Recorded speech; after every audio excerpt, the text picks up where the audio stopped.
接引动了第9层潮汐，武圣还无法控制。神盾碎灭，你还有什么法器阻我？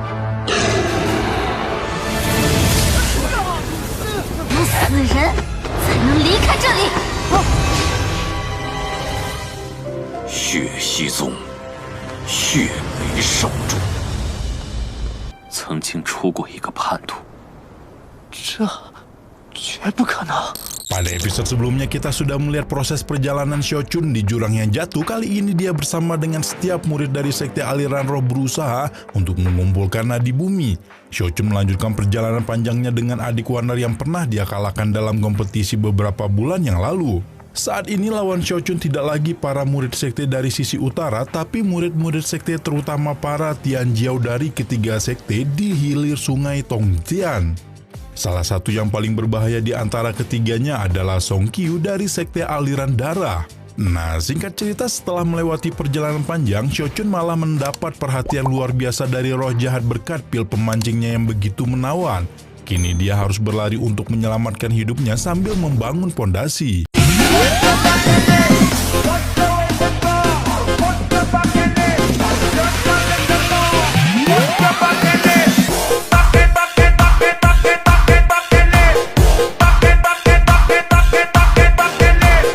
Xiaochun sudah ditangkap oleh roh jahat. Kali ini gadis itu tidak hanya datang sendirian, dia didampingi oleh seorang pria berbadan besar yang pernah kita lihat sebelumnya. Dialah Lei San, sang perampas nadi bumi. Tapi sosok Lei San saat ini tidak seperti dirinya yang biasa. Lei San ternyata sudah berubah menjadi boneka yang dikendalikan oleh roh jahat. Karena takut akan diubah menjadi makhluk serupa, Xiaochun menawarkan sebuah permainan kepada roh jahat yang kesepian. Tapi gadis itu tidaklah sebodoh yang Xiaochun kira. Kini dia terjebak dalam permainan petak umpet di mana Xiaochun harus bersembunyi demi menyelamatkan hidupnya. Singkat cerita, Xiaochun kabur seperti orang gila mengitari seluruh kawasan hutan. Dia berlari secepat mungkin hingga tidak sadar sempat bertemu dengan Song Qiu. Tapi kali ini keselamatan jiwa jauh lebih penting daripada berhadapan dengan Tianjiao dari sekte aliran roh ini. 找到你了。 紫气化鼎！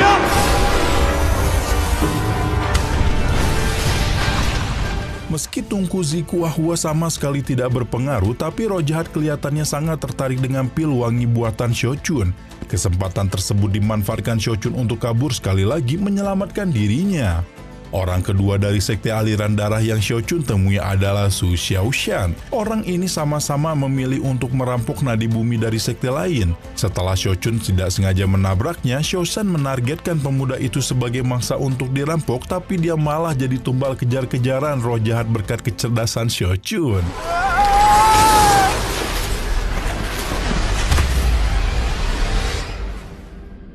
Siapa yang menyangka kalau roh jahat yang ditakuti oleh orang-orang ternyata takut dengan Gyokuno milik Xiaoshan.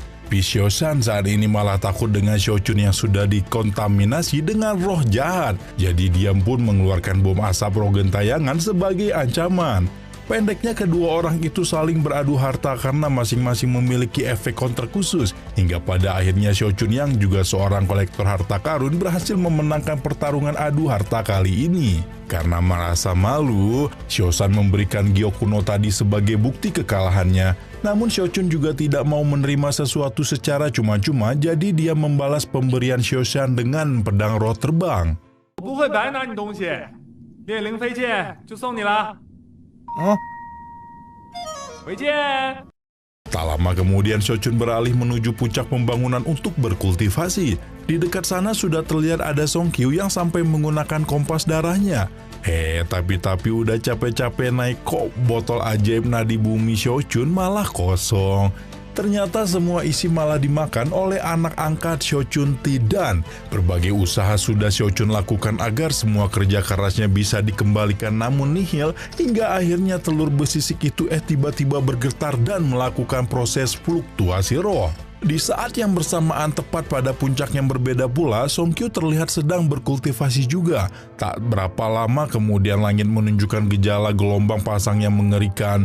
Namun aliran aura yang turun tidak memberkahi Tianjiao dari sekte aliran roh itu, melainkan ke sang pencuri ayam Xiaochun yang diberkati oleh dewa-dewa. 完全没有难度嘛。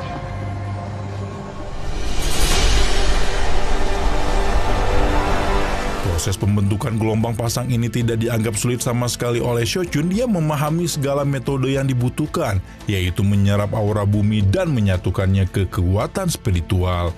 Tapi tampaknya para pesaing dari setiap sekte tidak akan membiarkan Shochun bersantai-santai. Salah satunya Songqiu yang terlihat sedang menyerap aura bumi milik Shochun. Untungnya pemuda itu masih bisa mengingat dengan perkataan Li Qingho untuk selalu berhati-hati. Shochun pun berkultivasi dengan sangat serius. Teknik yang dia pilih untuk mengatasi permasalahan kali ini adalah teknik pembentukan lautan gajah naga.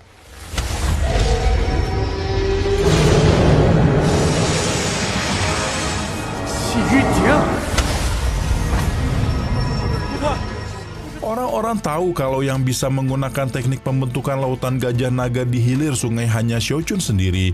Maka dari itu para Tianzhou dari 4 sekte jadi tidak mau kalah dan ikut membangun pondasi masing-masing. Setidaknya ada 5 orang yang sedang berjuang memperebutkan aura bumi dengan Shochun di posisi teratas.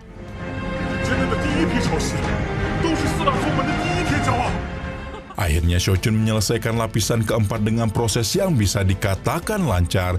Tapi ketika memasuki lapisan kelima, tubuh Shochun justru dijerat oleh rantai-rantai emas yang disebut belenggu kehidupan.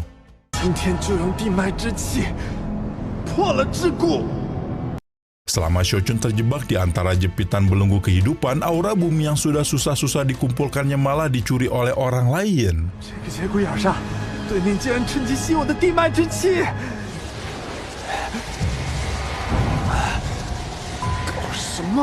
Kini penyimpanan aura bumi di gelombang pasang Shochun hampir kering tak tersisa.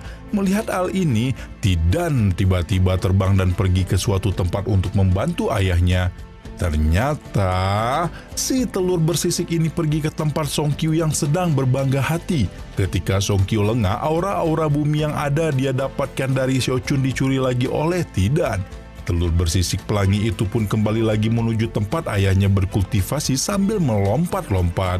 Di sana Shochun terlihat masih terjebak dengan kesadarannya yang hampir hilang, tapi sebelum sempat pingsan,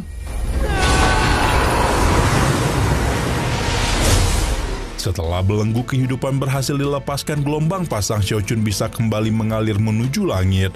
Tapi lapisan kelima yang dia ciptakan justru serasa sangat lemah. Hal ini membuat Shochun merasa kesal dan malah menggunakan teknik tingkat atas.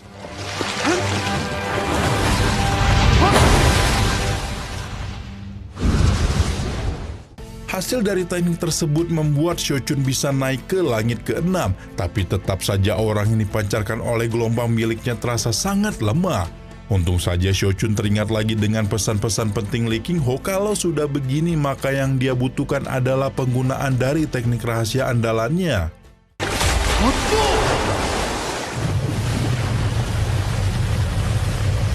Berkat teknik yang dinamakan Water Swarm Kingdom, Shochun bisa menyerap aura bumi dengan lebih cepat lagi. Bahkan bukan hanya aura bumi yang berada di sekitarnya, tapi seluruh aura bumi yang telah susah payah dikumpulkan oleh para Tianzhou dari sekte lain. Hal ini membuat murid-murid jenius itu merasa murka, apalagi ketika mengetahui kalau Shochun berhasil menerobos ke gelombang lapisan ke-8. Serentak mereka semua setuju untuk melaksanakan operasi pembersihan untuk menghalang-halangi Shochun. Shochun tahu kalau kejadian seperti ini akan terjadi suatu saat nanti, maka dari itu dia menyiapkan banyak segel untuk melindungi dirinya. Para murid yang berusaha menyerang dengan kekuatan roh langsung juga ditahan oleh berbagai formasi yang tebal.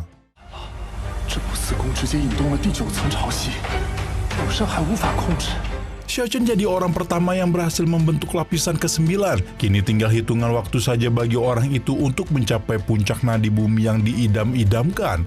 BTW nih, menurut legenda, orang yang mampu mencapai puncak nadi bumi akan berubah menjadi gila dan ganas. Lalu bagaimana dengan Shochun?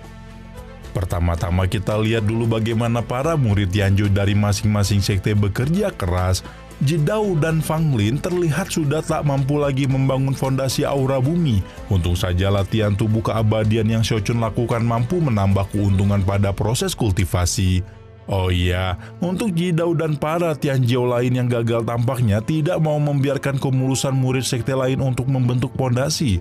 Mereka turun dari puncak masing-masing sambil membawa pasukan untuk menghabisi Xiaochun, yang tentunya tidak akan dibiarkan begitu saja oleh Yunfei, adik Wanner, dan murid-murid sekte aliran roh.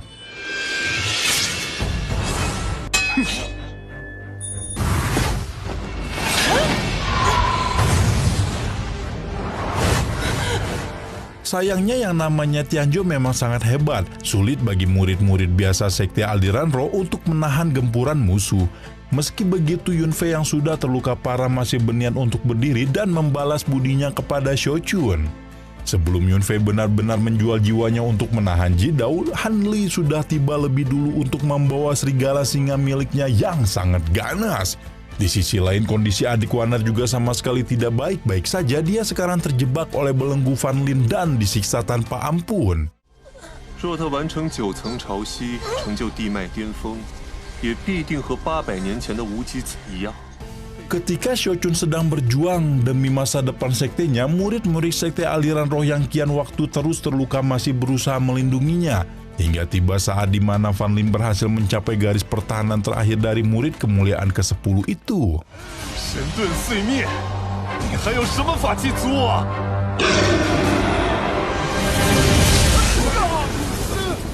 Kematian Fan Lin telah memicu kegilaan Xiaochun. Kalau dibiarkan begini terus, takutnya amukan sadis yang menjadi legenda pada 800 tahun lalu akan terulang kembali. Semua murid dari keempat sekte terkurung di jurang pedang yang jatuh. Saat ini pula kultivator terkuat di antara mereka semua hanyalah Xiaochun sendiri. Bisa ditebak seperti apa nasib dari orang-orang yang berniat membunuh Xiaochun dan murid-murid sekte aliran roh pada hari itu.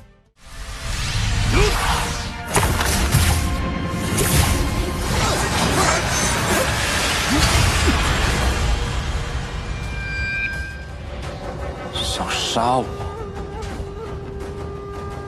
你们这群畜生！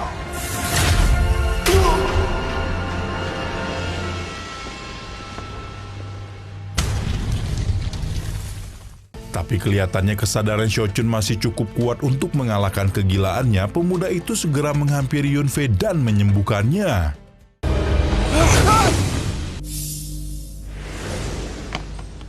Nyawa Yunfei berhasil diselamatkan, tapi kebanyakan murid-murid yang bertarung demi Xiaochun juga sedang terluka parah. Apalagi adik Wanner yang keberadaannya hilang entah kemana.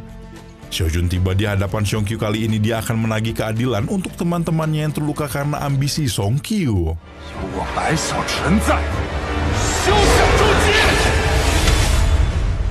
Songqiu yang kalah mundur dari puncak nadi untuk bersembunyi, namun dia masih belum menyerah dan bersiap untuk membalas dengan kompas darahnya. Pada saat yang tepat, dia segera mengaktifkan benda tersebut dan lebih mengejutkan lagi, aura bumi surgawi yang legendaris berhasil dipanggil pada hari itu. Xiaochun tentu tidak akan membiarkan Songqiu menyelesaikan misi rahasia ini, dan satu-satunya solusi untuk menyelesaikan perselisihan di antara mereka adalah baku hantam.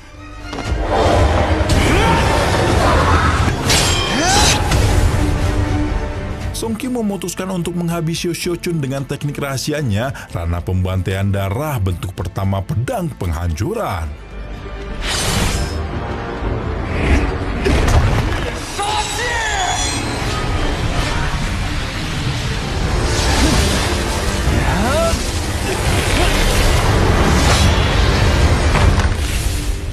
Tiba-tiba, waktu terhenti seakan diminta oleh kehendak yang kuasa. Muncul pula pusaran air yang benar-benar besar dan diikuti oleh teriakan dari seorang kultivator muda.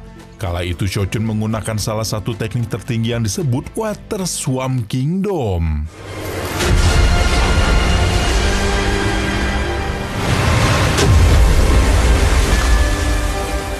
Jalur pembangunan pondasi nadi surgawi berhasil dilepaskan. Kini tubuh Xiaochun menyerap semua kekuatan nadi tanpa ada batas. Dia seakan mendapatkan pencerahan oleh para leluhur kuno.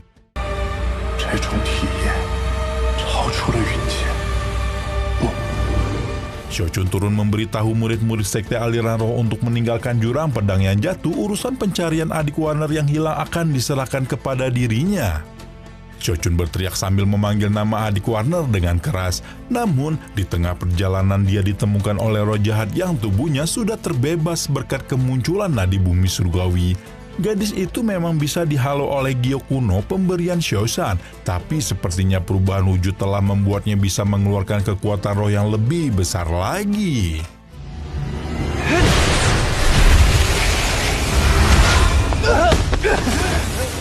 Untung saja Tidan lagi-lagi berhasil menyelamatkan nyawa Shochun.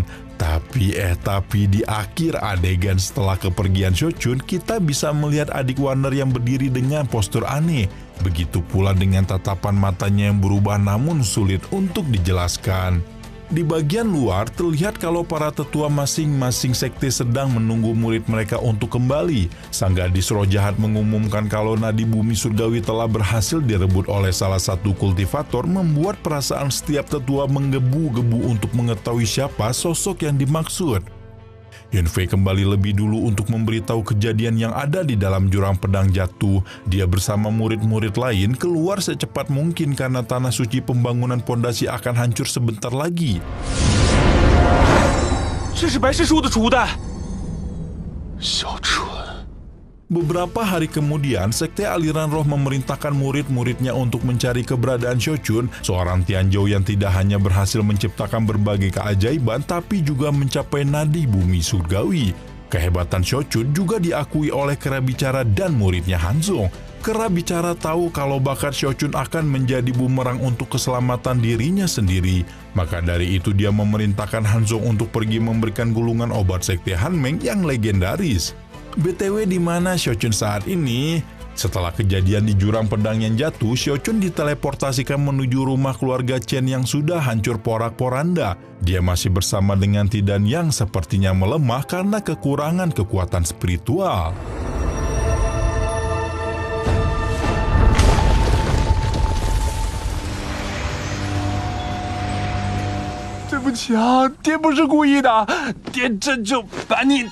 Beberapa hari kemudian Shochun akhirnya tiba di kota Donglin. Di sana orang-orang membicarakan gosip soal pencarian berbagai sekte terhadap Shochun. Hari itu pula dia langsung ditemui oleh beberapa utusan dari regu pencari.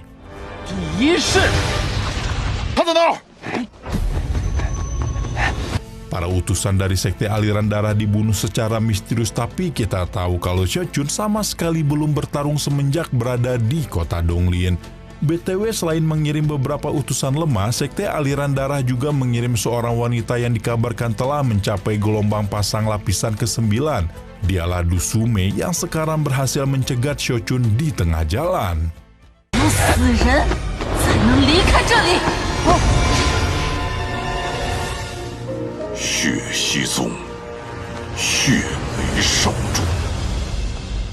Shochun dengan kecerdasan yang luar biasa berhasil menjebak Xiaomei di antara tanaman penjerat. Sekarang dia hanya perlu melanjutkan pencariannya menuju aula tetua Sekte Aliran Roh.